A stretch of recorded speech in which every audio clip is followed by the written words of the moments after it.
The Mall of America is the United States' largest mall, drawing 40 million people annually.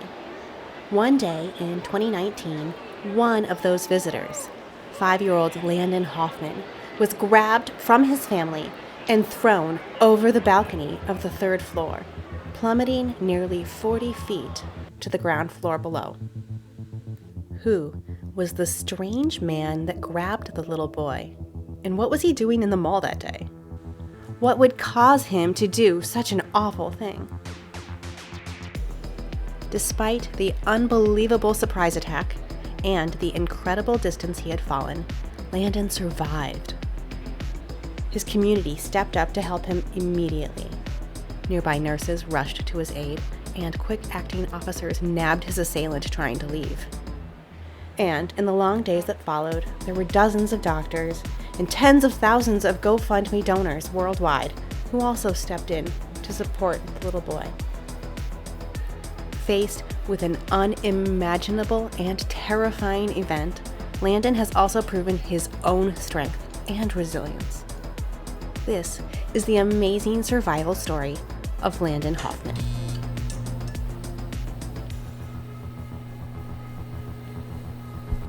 Friday, April 12, 2019, 5-year-old Landen, his mom, and a friend from preschool were standing outside the Rainforest Cafe on the third floor of the Mall of America.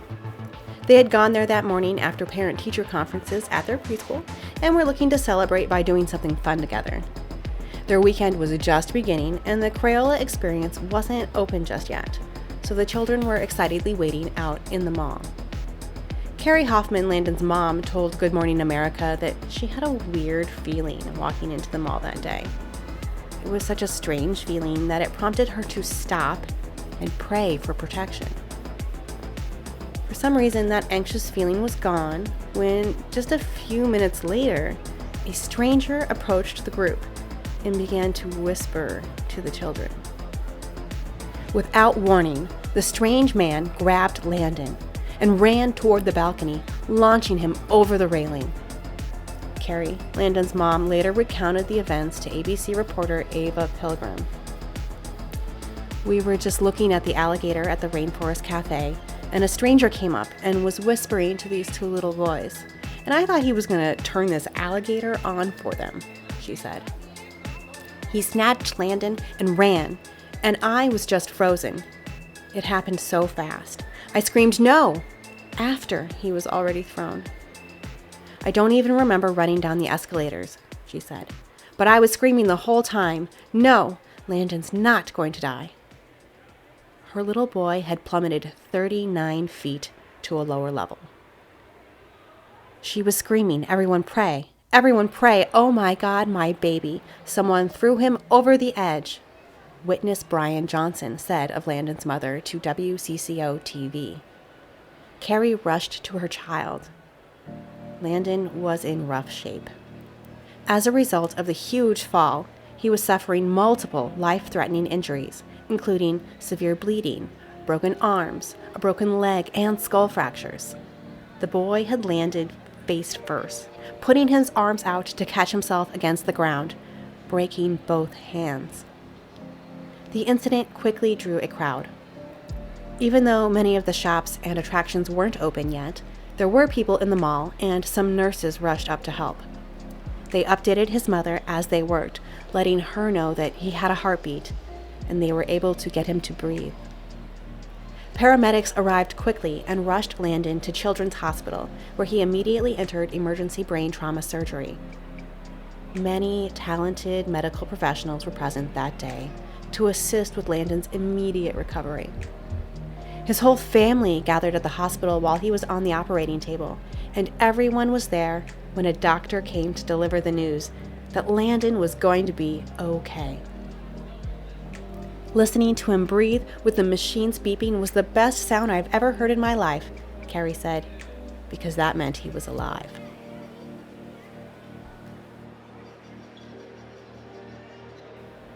After throwing Landen off the balcony, the suspect, identified by police as 24-year-old Emmanuel Aranda, quickly fled the scene. However, he didn't get far. law enforcement arrested him at the mall's light rail train station attempting to leave the area. When approached by officers, he admitted to the heinous assault. Immediate reports stated that Aranda did not know the little boy or his family, and they were right. A complete stranger had selected little Landen at random and intended to take his life. This was a senseless act, and words cannot truly express our profound shock and sadness, a statement released by the Mall of America said that day. Our immediate and only concern is for the well-being of the family and the child, as well as for any individuals who may have witnessed the incident. To address the quickly rising medical costs, a family friend set up a GoFundMe page with a fundraising goal of $500,000. Landen has a very long road to recovery ahead of him, the page read. He has many surgeries ahead in his life to try to get back to a normal life for a young, vibrant boy. Donations came in quickly as news of the tragedy spread, and the GoFundMe nearly met the $500,000 goal in its very first day live, and surpassed it not long after. We are all completely overwhelmed with the love and support that has come our way during this tragic time, wrote the page's organizer. The following week, Emmanuel Aranda was charged with one felony count of attempted premeditated first-degree murder. According to a criminal complaint, Aranda said that he had made efforts to talk up women in the mall, but after being rejected, lashed out, becoming aggressive. Aranda told investigators that he had been prowling the mall, looking for someone to kill. First, he planned to kill an adult, because they usually stand near the balcony. But when he couldn't find an adult to target, he chose a small, innocent child instead. Aranda, who had previously been arrested in Chicago for aggravated assault with a deadly weapon, also had a history of troubling behavior at the mall. On July 4th, Independence Day 2015, 4 years earlier, he was allegedly seen throwing things off an upper level. Then, later that same year, he was accused of throwing glasses filled with water and tea at a woman at one of the restaurants. For these offenses, he was banned from the mall for an entire year. According to a statement from Hennepin County Attorney Mike Freeman, prosecutors sought a $2 million bond to hold Aranda in jail. In an update 1 week after the incident, Landen's family shared good news regarding his recovery. The 5-year-old was no longer in critical condition, though he remained in intensive care with a long road ahead. The update had been shared through their GoFundMe, which had reached $890,000 in donations in the 1 week since the tragic event. Noah Hanneman, the family friend who initiated the GoFundMe, also established Prayers for Landen, a P.O. box for supportive community members wanting to send cards or well wishes to the child. That summer, Landen spent 4.5 months in the hospital. He had undergone more than 15 surgeries on his arms, leg, face, and spleen. His mother said she used a journal to keep track of her son's journey.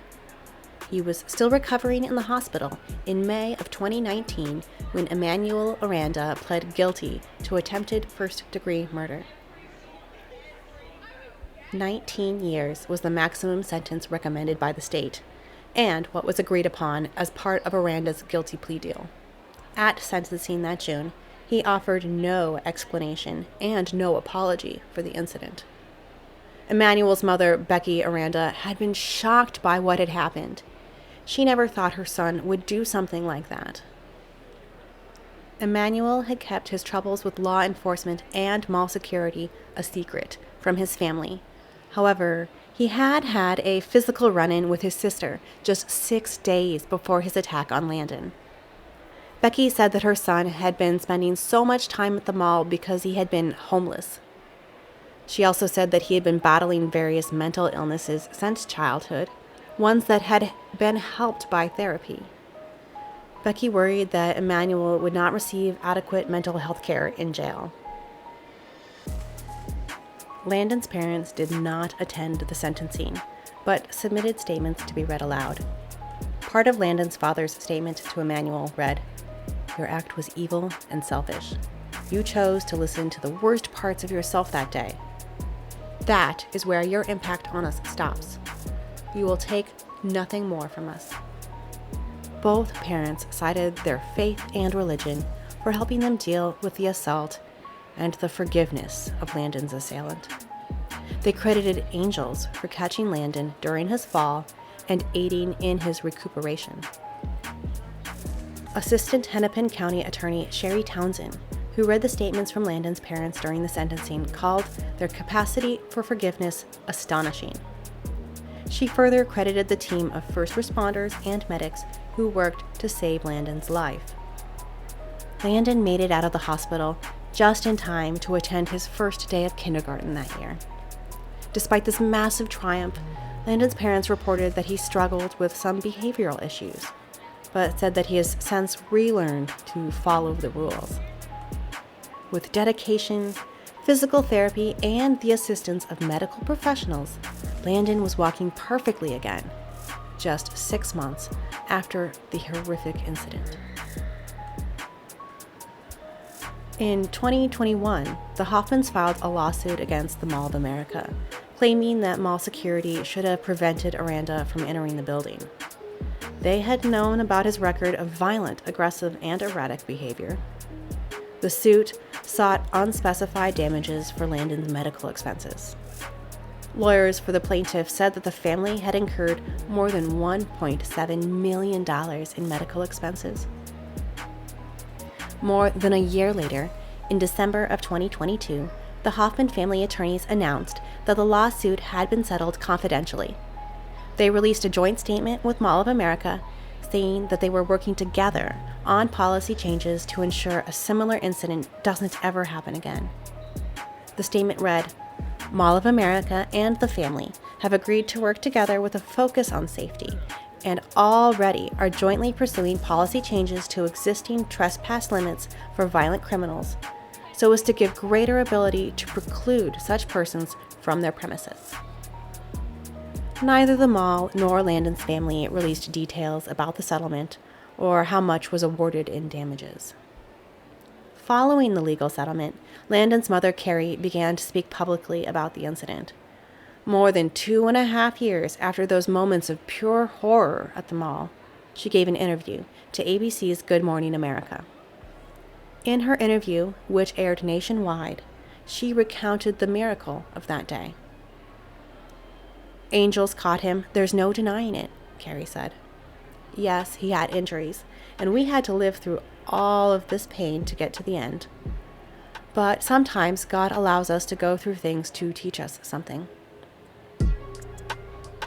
Carrie also said that she's forgiven Emmanuel Aranda because she felt it was required for her son's recovery. She said, quote, "It's a decision that you have to make so that God can do what he needs to do in your life." And that was to save Landen. Landen joined his mother in the interview. He is completely recovered and doesn't mind talking about what happened when asked. He's able to remember good things about his time at the hospital, playing games and eating popsicles. Today, Landen is like a typical 9-year-old. He enjoys snuggling his cat and playing hockey. His incredible recovery is a true testament to Landen's hard work and the help and dedication of so many around him. The Hoffman family doesn't dwell much on what happened that horrible day, and they certainly don't dwell on Emmanuel Aranda. A statement read at his sentencing, written by Landen's mom, said, "God will judge you someday, and I have peace with that. I hand it off to him, and you will take none of my thoughts ever again. I am done with you."